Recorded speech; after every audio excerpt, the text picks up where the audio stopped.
Ayan mga karils. Medyo pinatay sa mabaliti. Ito yung aso, ayan Chu. Bait-bait naman niya. Nagugutom ata tong aso na to. Kawawa naman. Bait-bait niya, Nagugutom ata to. Kawawa naman, din naman namin to kilala. Ngayon lang to lumapit dito sa amin. Wala naman kang pambigay pagkain. Kawawa naman. Pagkain kami. No? Kapag mabait ka talaga sa hayop, siyempre ang hayop, nakakaramdam naman yan. Tulad ng aso, pag kumakain ka ng karning aso, yung amoy mo, tapos maamoy ka nung aso, magagalit sa'yo yung aso, kahit di niya nakikita na kumakain ka, pero naamoy nila na kumakain ka ng karning aso. Kaya sila nagagalit. Paano Karils? Magmamaneho na ako Karils. Ayan Karils, maneho na naman ako.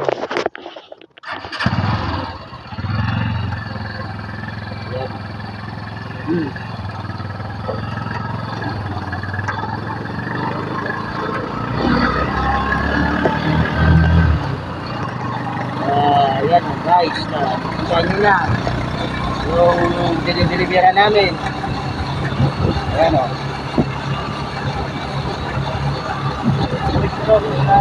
malapit na kami bahay ng dinidilibira namin.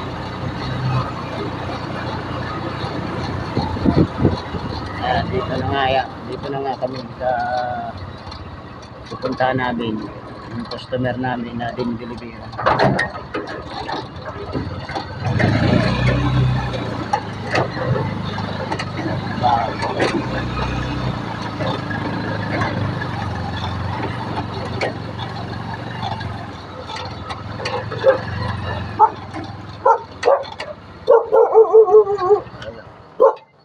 Andito na po kami sa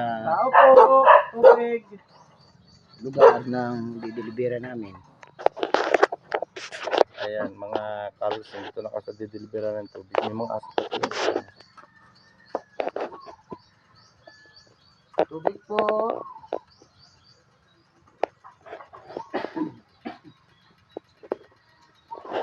Tingnan mo yung aso, pati aso.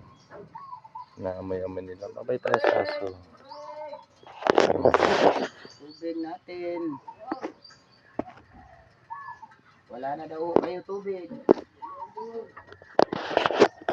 Ayan. Sige mga Karils, magbababa kami ng tubig. Ayan Ayan bababa na kami ng tubig. Kaya yung aso Karils.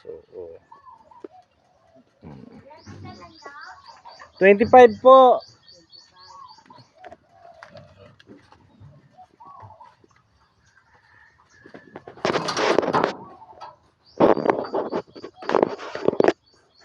Ayan, sige Karils, babay na Karils. Sa susunod naman lang.